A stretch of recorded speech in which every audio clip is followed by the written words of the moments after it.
भुट्टो बात कर रहे हैं। एक तफसीलन प्रेस कॉन्फ्रेंस रखे और आपको मौका मिले ताकि पाकिस्तान पीपल्स पार्टी का जो मौक़िफ़ है वो सामने आए और मुझे भी मौका मिले कि जो मुल्क की सियासी सूरत हाल है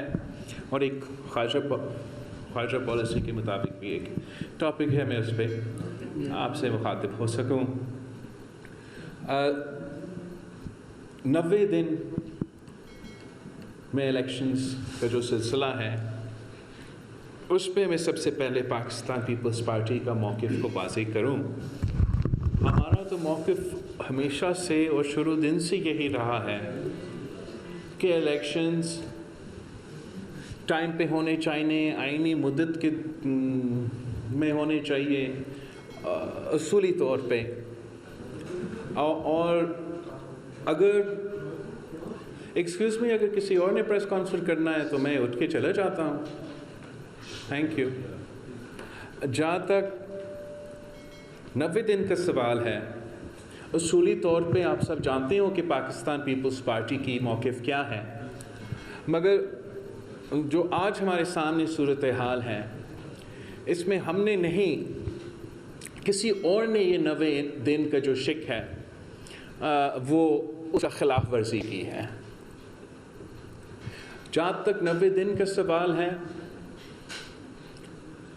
या 60 डेज़ का सवाल है, आधा से ज़्यादा जो नेशनल असम्बली है इस वक्त, आधा से ज़्यादा नहीं, आधा से कम, जो नेशनल असम्बली है इस वक्त वो उन्होंने इस्तीफ़ा दिए हैं और पेशावर हाई कोर्ट से, लाहौर हाई कोर्ट से, सिंध हाई कोर्ट से PTI के अरकान असम्बली या साबिक अरकान असम्बली ने स्टे ऑर्डर्स लिए हैं कि उन सीट्स पे बाई इलेक्शंस आइन के तहत 60 डेज़ के अंदर ना हो। और Lahore high court, Peshawar high court और सिंध हाई कोर्ट ने ये बात माना और आज तक वो स्टे मौजूद है। कोई क़यामत नहीं बर्पाद हुआ है और वो बाई इलेक्शंस नहीं हुए हैं। पंजाब के local body elections Imran Khan के दौर में कानून के ख़िलाफ़ वर्जी करते हुए, अदालत के हुक्म ना मानते हुए 5 साल गुज़र गए और पंजाब का लोकल बॉडी इलेक्शंस नहीं हो सके। जहाँ तक पख्तूनख्वा का सवाल है, शायद किसी ने नोटिस नहीं किया हो, मगर वहाँ भी एक असम्बली टूट चुका है, वहाँ भी 90 दिन गुजर चुके हैं और इलेक्शंस नहीं हुए हैं। सिंध का जहाँ तक बल्दियाती इलेक्शंस का सवाल है, 1 साल से ज़्यादा हो चुके हैं कि सूबा सिंध का फ़ेज़ 1 का इलेक्शन और इवन जो सूबा सिंध का बल्दियाती इलेक्शंस का फ़ेज़ 2 का सवाल है वो भी अब मुकम्मल हो चुके हैं। हमारा 60-90 डेज़ का तो सिलसिला से बहुत ही आगे ये चला गया है और आज तक हम अपना चेयरमैन मेयर्स मुंतखब नहीं कर सके। तो जो 90 दिन के आर में ज़बरदस्ती पंजाब का इलेक्शंस पहले करवाना का साजिश है, उसके ख़िलाफ़ पाकिस्तान पीपल्स पार्टी ने अपना जो मौक़िफ़ है वो कौम के सामने रखा है कि हम कल भी 1 यूनिट के ख़िलाफ़ थे और हम आज भी 1 यूनिट के ख़िलाफ़ हैं। अगर ज़बरदस्ती किसी एक सूबे में, ख़ास तौर में सूबा पंजाब में इलेक्शंस पहले करवाया जाए चंद अनासिर की ज़िद की वजह से, ये सिर्फ़ आज का सवाल नहीं है, ये हमेशा के लिए पाकिस्तान की सियासत और पाकिस्तान के वफाक पे एक असर रहेगा। जो अक्सरियत तो अपनी जगह, लेकिन अगर वो सुबह का इलेक्शंस पहले हो जाते हैं तो उनके रिज़ल्ट्स जो है वो हमेशा के लिए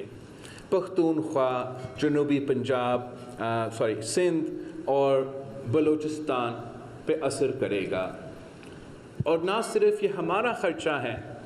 मगर मुल्क के तकरीबन तमाम सियासी जमातों के ये ख़र्चा है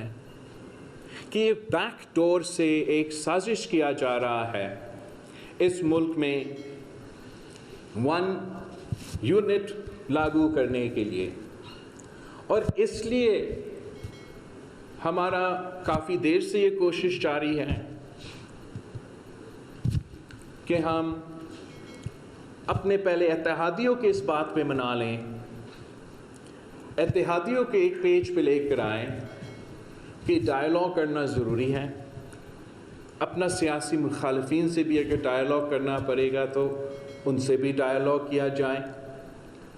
कि हम सब 1 डे पे मुल्क भर में इलेक्शंस करवाने के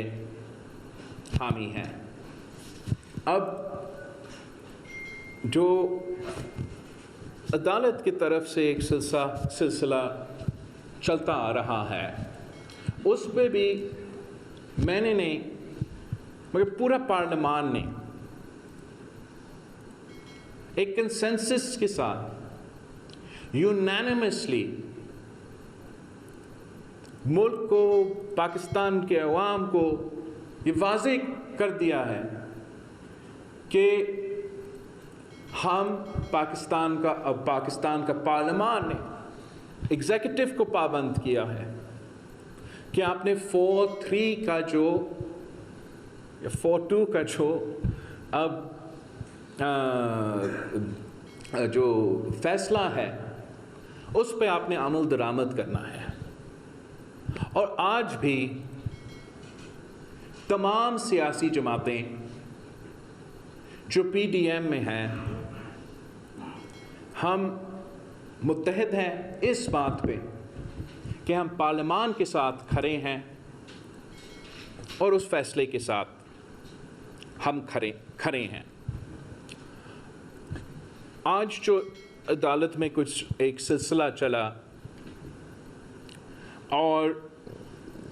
जो हमारा पहले से कोशिश जारी था कि डायलॉग करवाया जाए वो नामुकम्मल कोशिश था। अब ईद के बाद हमारा सरबराह इजलास होना था जहां तमाम जो हुकूमत के इत्तेहादी जमातें हैं, हमारे जो क़यादत है, आपस में मिल के हमने अपना कंसेंसस बनाना था कि डायलॉग का जो सिलसिला है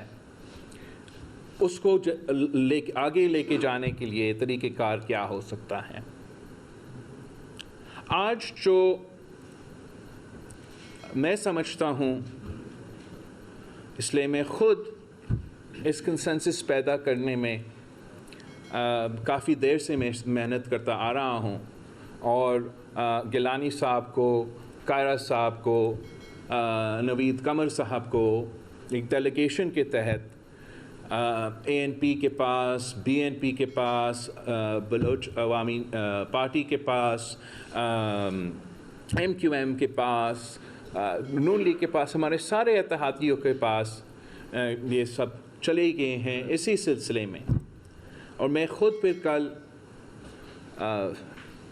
DI ख़ान गया था, एक हमारा साथी वफाकी कैबिना में की ताज़ियत के लिए, और दूसरा ऑब्वियसली डायलॉग के सिलसिले पे मौलाना साहब से बात की तसल्सल में। हमारा ये बातचीत का कोशिश तो चल रहा है और इंशाल्लाह चलता रहेगा। मैं आपके सामने बस एक तो मिसाइल फ्लैग करना चाह रहा हूँ कि अपना कोalition में मेरा ख़्याल में एक तो चीज़ों पे कंसेंसस बनाना मुश्किल होगा। एक, हम समझते हैं, हमारे इत्तेहादी समझते हैं और उनके इस बात को मैं एग्री भी करता हूँ कि डायलॉग जो सियासी जमातों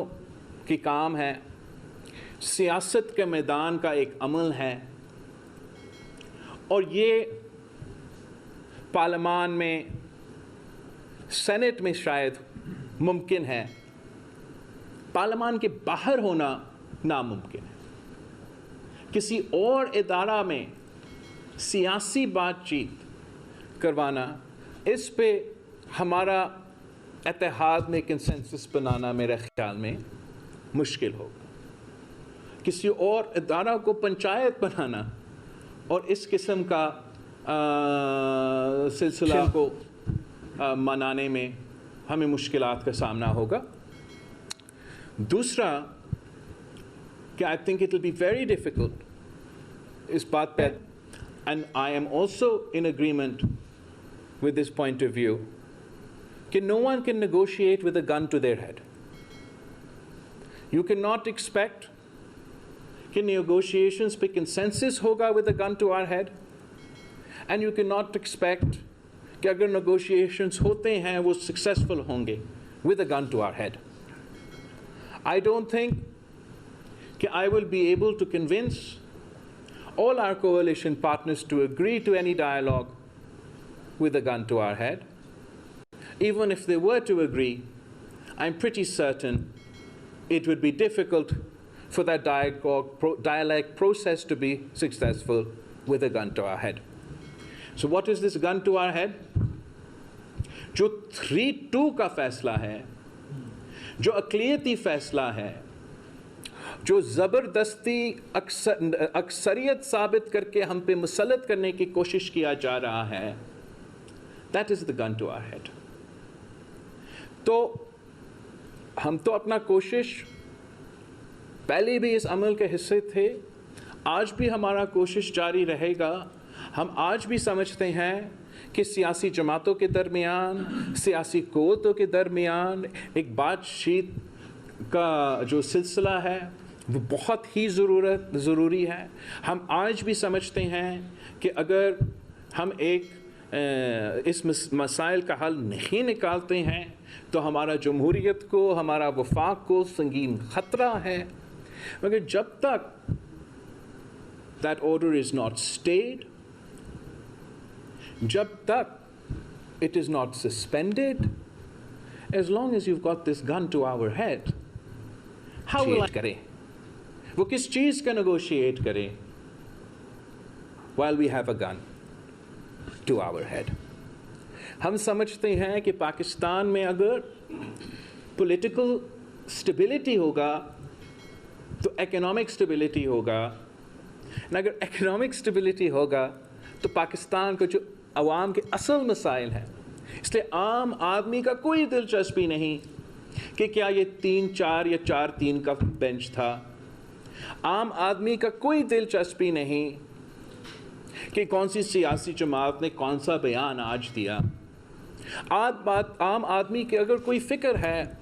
वो अपने घर चलाने का फ़िक्र है, वालिदैन को अपना दवाई दिलवाने का फ़िक्र है, बच्चे को स्कूल भेजने का फ़िक्र है, रात का खाना पकाने का फ़िक्र है, और आज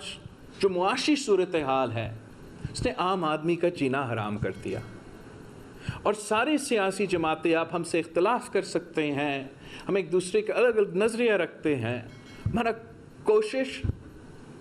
ये है कि हम चाह रहे हैं कि पाकिस्तान के अवाम को इन मसाइल से निकालें। मगर अफसोस के साथ इन इश्यूज़ पे तवज्जो देने के बगैर, अवाम के मुआशी हालात पे, मुआशी सूरत हाल पे तवज्जो देने के बजाय सैलाब मुतासरीन को अपने मसाइल का हल निकालने के बजाय हम सब इस सियासी सूरत हाल में, इस पोलराइज्ड इन्वायरमेंट में, इस हाइपर पार्टिजान इन्वायरमेंट में, जहाँ अवाम तकसीम है तो पार्लियामान तकसीम है, जो जुडिशरी तकसीम है, उसमें हम ऑपरेट कर रहे हैं, जिसका अगर नुकसान हो रहा है तो आम आदमी का नुकसान हो रहा है। और इसलिए पाकिस्तान पीपल्स पार्टी का कोशिश रहा है और रहेगा कि हम अपने इत्तेहादियों को कायल करें कि हम नेगोशिएशंस का सिलसिला, डायलॉग का सिलसिला शुरू करें और कोशिश करें कि कंसेंसस बनाएं, एक हद तक पॉलिटिकल स्टेबिलिटी इस मुल्क में आए, एक मुल्क भर में एक दिन में इलेक्शन होने का जो सिलसिला है उस पर एक कंसेंसस कायम किया जाए ताकि हम सब ख़ास तौर के पाकिस्तान के अवाम आगे बढ़ सकते हैं। तो आप सबका बहुत शुक्रिया। ये हमारा आजकल का जो सियासी सूरत हाल है इसके मुताबिक हमारा